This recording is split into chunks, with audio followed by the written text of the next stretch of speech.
Together, we maneuvered past all hecklers and admirers. Luckily, they didn't follow us very far. But as we pushed along, I realized we were repeating the same path I'd made twice before, heading for that dark hallway. Before long, we were safely hidden in the shadows and Markus came to a stop. But he hesitated before speaking, studying me silently for a moment. Something's wrong, isn't it?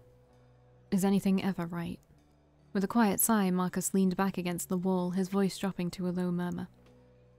Despite our efforts the other night, I still cannot consume blood. Did my cat just jump down? No? Oh god, something just moved by itself. I think I have a poltergeist. Are you turning into a human? No, whatever I am becoming, it is not human, but even though I cannot drink like any other vampire, curiously enough, my body no longer feels weak. I wanted to investigate my new condition more, but I no longer have time to myself. Markus cast a brief glance back towards the dance floor, then wearily closed his eyes. No matter where I go, eyes and words follow close behind, eager to utilize or demonize me. And many of them claim you as their reason. Me, but don't people know we're intimate? That appears to be an irrelevant detail. Some more radical Mavar are trying to hunt me down, believing I pulled you and other vampires away from Randall's cause. At the same time, the Ascari continue to hound me, asking me to apologize, to join you on Sharice's side. And then last night, I received an unsigned note. The sender implied they'd hunt down both of us together to end unfinished business. Markus lifted one hand, then trailing his fingers lightly down my cheek. As his dimly glowing eyes searched mine, he offered me a small, uncertain smile. Death alone does not frighten me, but the thought of leaving your companionship so soon is almost unbearable. But you knew this would happen after you gave that speech. Yes, I did. He dipped his head, eyes unfocusing for a moment, as if his mind had returned to the beach. When I stood before all those eager faces and I thought of you, of what would happen, for a moment I was so very tempted to say what they wanted to hear. You and I could have made all our stories uninterrupted in quiet, restless peace. Markus exhaled a sharp breath through his nose, almost a laugh, but not quite. But I knew that would never be enough. I would never be happy in that peace, nor could I weigh you down with my burdens, Valkii.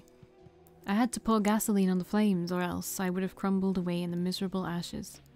Despite his sober words, Markus didn't sound desolate or grim like he had after the attack. I felt like there was something different in his eyes now, a different sort of strength. I don't resent these threatening letters nor their senders. Indeed, it's important to live one's life as if death could swoop down at any moment. You might be surprised how easy it makes some questions to answer. For instance, if we were to shiver and fall lifeless at this very moment, would you regret that we'd never been intimate? His sudden question sounded intensely curious, despite his hesitation. For our bodies to connect, to bond, is it important to you, Valkii? I don't know, they always do this so weird. They always do this so weird, and I think I'm probably gonna go through it just to see what it's like, but that doesn't mean I'm gonna show it, because it's gonna have some graphic language in it-ish. But I also think this is just making way for, like, asexual people.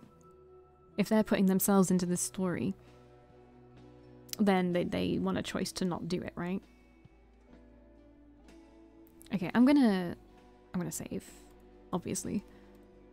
Oh, this is always so weirdly uncomfortable though. Well, I mean, do you desire it from me at this very moment? Remember, this would be your last opportunity in our hypothetical scenario, of course. Hypothetically, I want to say this one though. I'm gonna go back after this. Do you want it from me? No, I am not the current son. No, fuck you. Fuck you. Where's the save file? Well, I mean, hypothetically speaking, I'd have to say yes. Then, in the tragic event that our doom is awaiting us nearby, let me fulfill this desire of yours while I can. Smiling faintly, Markus pulled off his sunglasses and tucked them in his pocket. I have previously acted as both the Ew.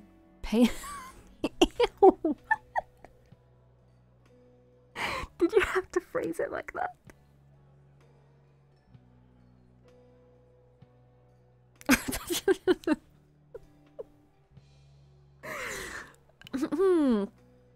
Okay, I have previously acted as both the impaler and the impaled in matters of intimacy, but I will have to be the one driving the stake tonight. Our attacker may appear at any moment. You understand? That has to be prepared. I'm sorry. I'm so sorry. Oh, I don't mind one bit. Of course you don't. Marcus ran his tongue across his lips, licking one of his sharp fangs. No. I'm gonna see what it looks like. What scene do I have? This one. This one. Then, snaking his arms around my waist, he abruptly pulled me against him.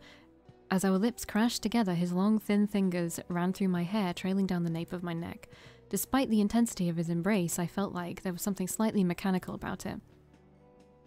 Almost like a scientific curiosity, intrigued but detached, no matter how lewdly he pressed against me. Still, his powerful stream of kisses kept chasing after my lips, his tongue relentlessly teasing mine. Are we getting a CG yet? While I was locked in his arms, Marcus pulled me further down the hallway towards a dark, isolated dead end. The floor was completely bare, save for a large black costume trunk shoved into the corner. Let it not be said I'm unromantic. Did he plan for this? What? Okay. He exhaled a warm breath against my cheek, pressing me up to the wall. Pull him back into a kiss. I curled my arms around his neck, pulling him forward. Marcus's lips curled in a smirk as they crashed against mine, covering them with deeper, harder kisses. I felt his hand lowering between my thighs, starting to rub against my... Not saying that. Sex between vampires is often purely in the mind. Beyond that, our bodies are numb to much pleasure and pain, but under the right conditions, some can fool themselves into feeling them. Believe in me enough, and you just might feel something. If the CG isn't that bad, I will... I'll take the picture away, but I will not say the words. I'll just leave it up for a bit, and if you want to read it, and you're simply listening and for some reason not watching, because I don't know why you wouldn't watch this, because, I mean, you know, on the side or something. Because the art is really good. He pulled back enough to murmur against my jaw, his other hand slipping around me to grope my rear. And I'm moaning softly. He said nothing. Here's the picture. Grasping my hips, Marcus lifted me up and carried me over to the costume trunk. It rocked a little as I settled my weight on top of it, precariously unsteady, but Marcus kept a firm grip on me. His fingers began to expertly unfasten my pants, sliding down my legs the next moment. Unbutton his own pants. I reached to undo the buttons of Marcus's pants, slipping my hand inside the opening. Can it just show the CG already? I'm not saying this. Okay, I'm taking the picture away.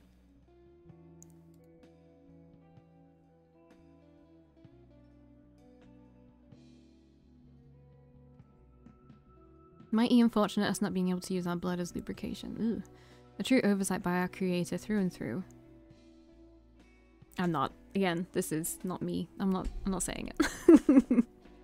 So you can read this, okay?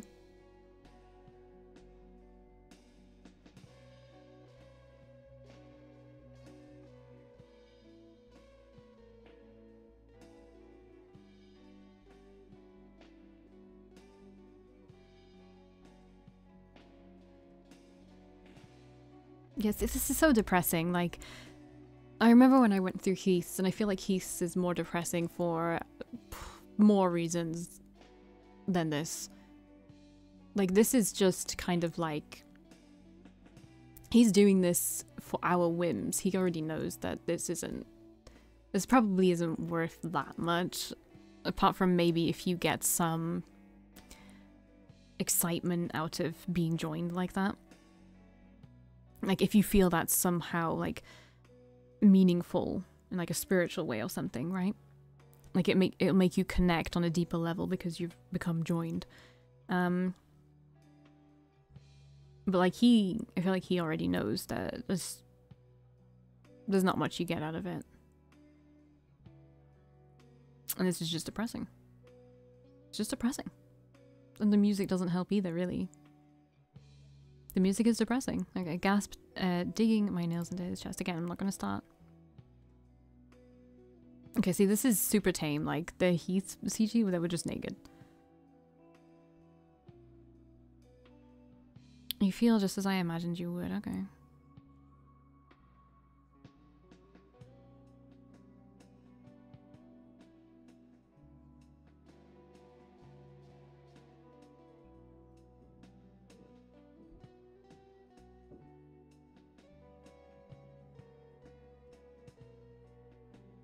God, he looks so sad. This is awful. This is awful. I'm sorry. This is awful. Like, I understand that some people might want to like see these kind of scenes because it titillates them a little bit, right? But I don't. In theory, this should be like sexy, right? It's vampires doing it. But it's just fucking depressing.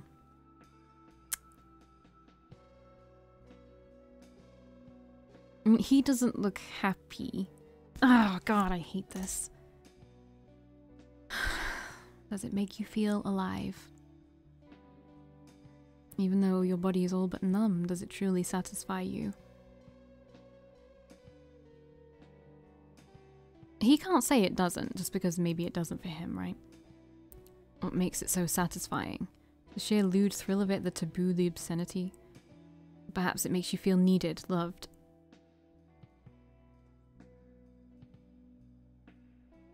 Maybe all of those things, and more. I was like, what is that? Again, I'm not reading that. I'm just not reading the even alluding to lewdness, I guess.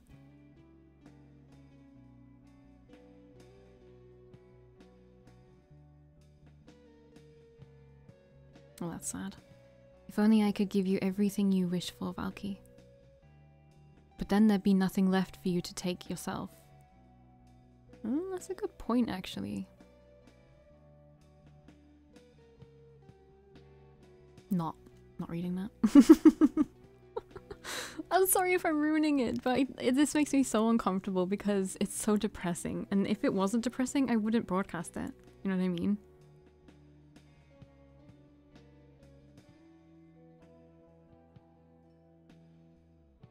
Markus, you've already given me enough.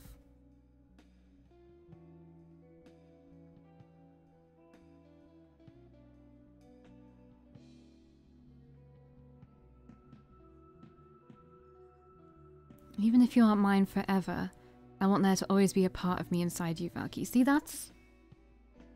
Oh my god, I'm like...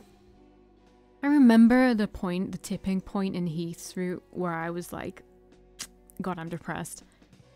And it was after I watched his NSFW scene. Sorry, I have to move my mic. And now I'm feeling it again.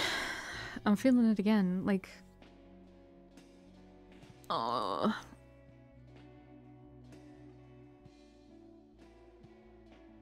It's like if there's a part of him in somebody else that will never disappear, then it's like he'll never disappear.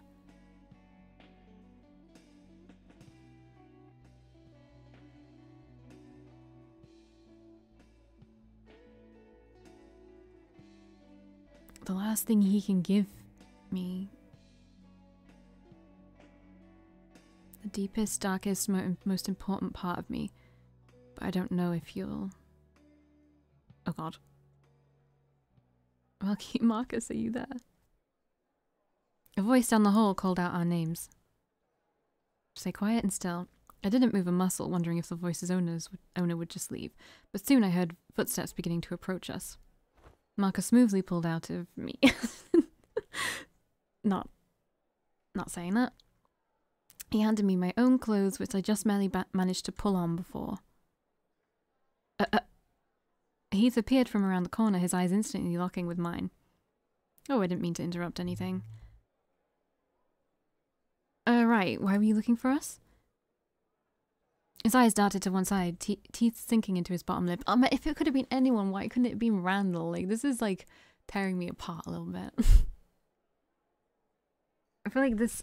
Oh, I looked on their site earlier because they have merchandise. I was kind of hoping for, like, a Heath poster or something. But all they had of Heath was, like, a keychain thing. And that's so disappointing. But, it was like... It would be like something like $30 for me to ship to the UK. Like $25 for me to ship to the UK, and then like $12 on top of that for the keychain, which is a lot for a keychain. But maybe it's really high quality, I don't know. But like, I really wanted it, but I'm not paying like over $30 for it, you know? So I ended up just, I'm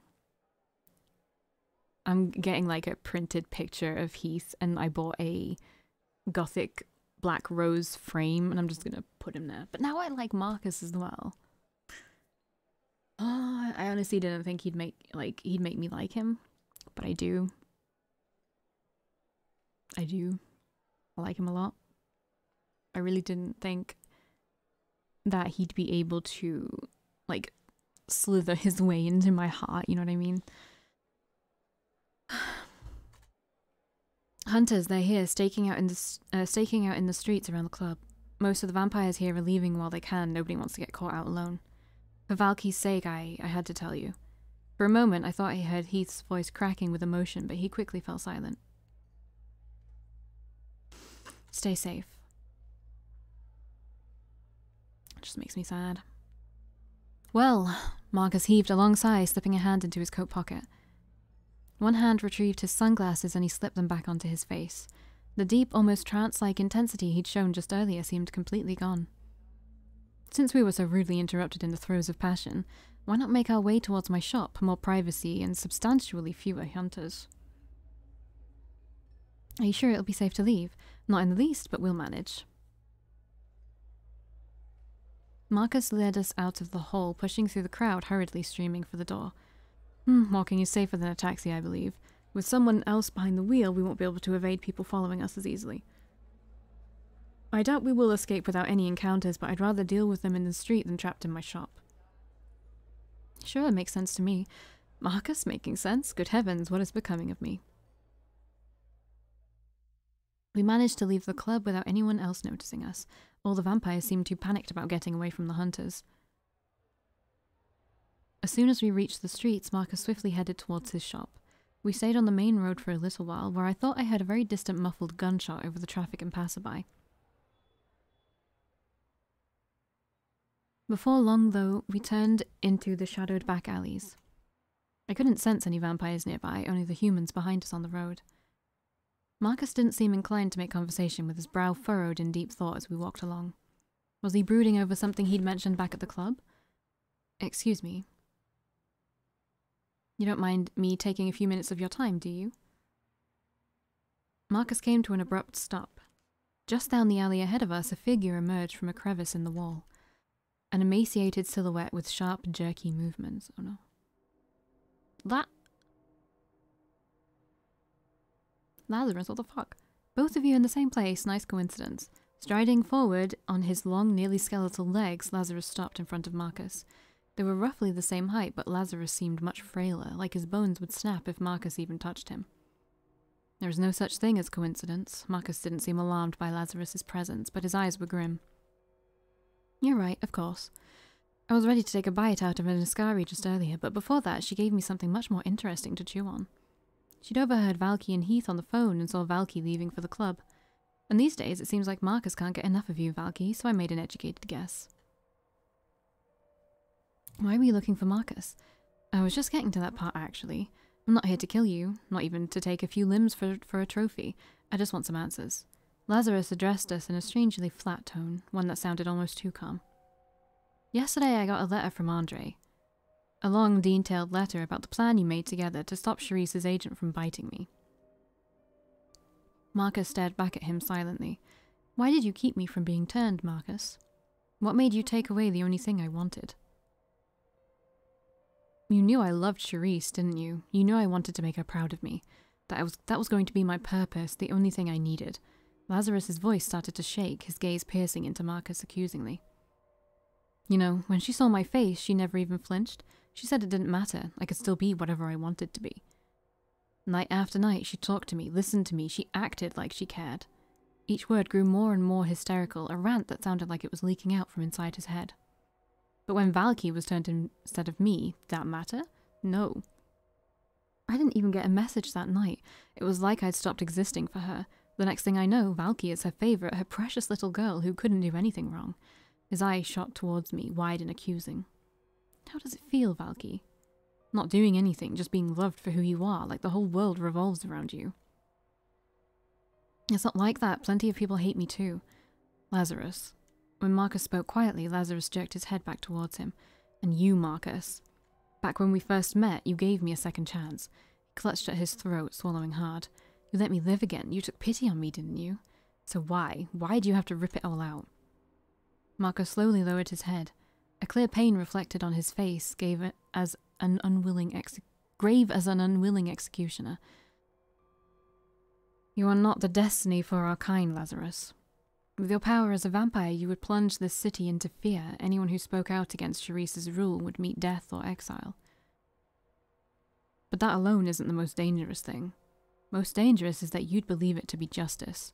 He spoke slowly and firmly, with the same somberness as if he'd already looked into the future. Destroying the opposition would be righteousness in your eyes, would become right to others. There would only be one good, one evil, spreading across the world like an infection for the dead. And because I believe our kind still has so much left to learn, could not allow that world to happen. You can't. Lazarus clutched at his hair, grabbing it like he wanted to rip it out in huge handfuls. He shook his head over and over, as if that would jerk Marcus's words out of his brain. Then why Valkii? Valkii isn't special, she's just like everybody else. She just got lucky, didn't she? Despite his obvious anger, Lazarus sounded more hurt and confused than anything, like an abandoned child crying for his parents. Why her, Marcus? Why? Why couldn't you just give me a chance instead? Marcus seemed to flinch. He closed his eyes tightly, shutting us both out for a long moment. But when he reopened them, there were no traces of guilt in his expression. I did not choose Valkii. The man who bit her did. Lazarus jerked upward, inhaling sharply. A maniacal look started to shine in his eye, bright and desperate. Then I'll find him. I'll find him. If I have to drag myself over every inch of this planet, I will. I'll rip everything out of his body that can grow back just so I can do it again, and again, and again. Lazarus. Marcus interrupted him with a low, grim murmur. You will never catch up to him. But he is always behind you when you look ahead, always before you when you look back. He knows no good nor evil, feels nothing but joy, and obeys nobody but himself. And he will never, ever die. Those words seemed to paralyze Lazarus. His eyes reflected an almost innocent terror, like a child still caught in a nightmare. I don't care. He choked out the words breathlessly, fingers desperately scratching at his throat. I don't care, I don't care. I don't care, I don't care, Marcus. I don't care, I don't... A sudden gunshot pierced through the air. For a moment, I couldn't tell where it had come from or who was shot. Until Lazarus slumped down by my feet. In his black corset, I could see a dark stain beginning to spread. Marcus froze, staring in the direction of the gunshot. Oh, I don't know what to do here. Lazarus kneeled beside him. I hurriedly got to my knees, trying to examine his gunshot wound. The bullet had pierced into his chest, and blood gushed out at an alarming speed. He was still breathing, but clearly in shock. A low, pained gasp leaked out of his throat. We've got to get him out of here. I felt Marcus's arms reaching beneath mine, pulling me to my feet. Before I had the chance to ask him what he was doing, I heard footsteps racing towards us. Before long, a small group rushed into view. Sharice and several of her agents, all of them visibly armed. Did you shoot him? My subordinate did. He had to be... When her eyes found the gushing wound in Lazarus's chest, Sharice jerked her head away. Her fingers clutched at her dress, and it took several moments for her to return her gaze to us.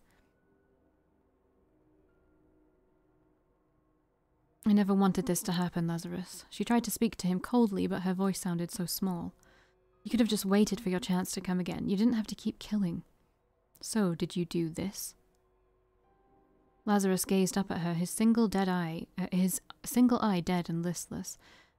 I won't give you some pathetic, worn-out excuse. His words spilled out between laboured breaths, one hand clutching weakly at his frail, bloodied ribcage.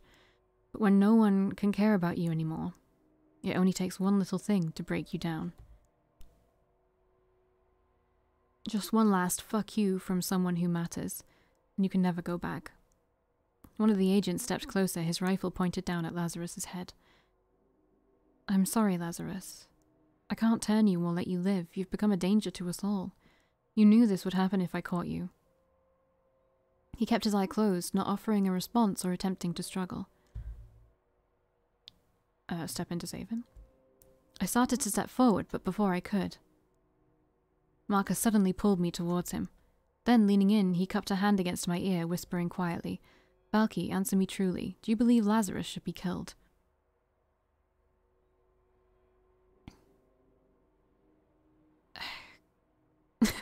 It's hard. Actually being asked is hard, because yes, I've been trying to protect him for some reason, but I mean, he's killing vampires. It's not like they're inherently bad people. But he's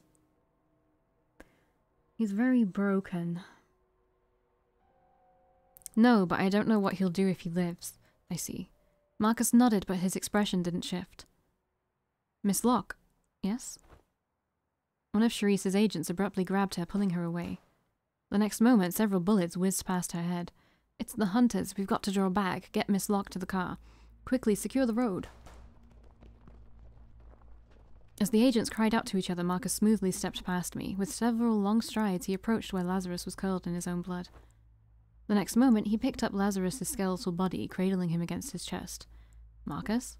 Attempting to wrest herself away from her agents, Charisse sharply called out. "Marcus, what are you?" "No reprieve from life today, Lazarus. Charon ferried you back again." He strode towards the fire escape stairs for the building beside us. Then, with Lazarus draped over his shoulder, Marcus began climbing towards the roof, taking the stairs 2 at a time. "Marcus, don't you dare!" She cried in helpless frustration, unable to do anything but watch. Her agents were swiftly taking her out of sight, and before I knew it... "Come on, hurry!" One of them grabbed me, pulling me away from Marcus and the approaching hunters. More bullets flew past us, nearly hitting the agent who held my arm. "I'm not leaving Marcus behind. Forget about Marcus. We're going to..." "It's all right, Valkii." Marcus called down to me from above. He was already at the roof, still holding Lazarus. "Don't forget to stay on your toes. Our paths will rejoin soon." With that, he disappeared. You know what? Actually, it's not important to the story, and maybe things go different if you don't sleep with him, but I feel like you got... I mean, even with Heath, you got something more out of his story by doing that, but it was just like more depression. I don't know, I'm still like, my mind is just going, you know? I had no choice but to follow the Ascari, crawling into Charisse's car to escape. I'm having a look at my stats, because I'm worried. Oh, I'm really friendly with the Ascari for some reason. The hunter's gunfire echoed behind us and managed to hit several of the agents, their pained growls filling the car as we took off. Why are there suddenly so many hunters? I thought there weren't that many. Though there was too much commotion for me to talk to Charisse, she was plainly furious. The entire ride back, she muttered about Marcus and Lazarus, how she'd deal with them once the war was over. But despite her stewing anger, somewhere behind Charisse's steel grey eyes, I glimpsed a hint of relief. Once we reached the hotel, she left me with only a brisk goodbye, heading off to presumably do paperwork or pummel a punching bag. The whirlwind night had left me exhausted, so I crawled up to my room.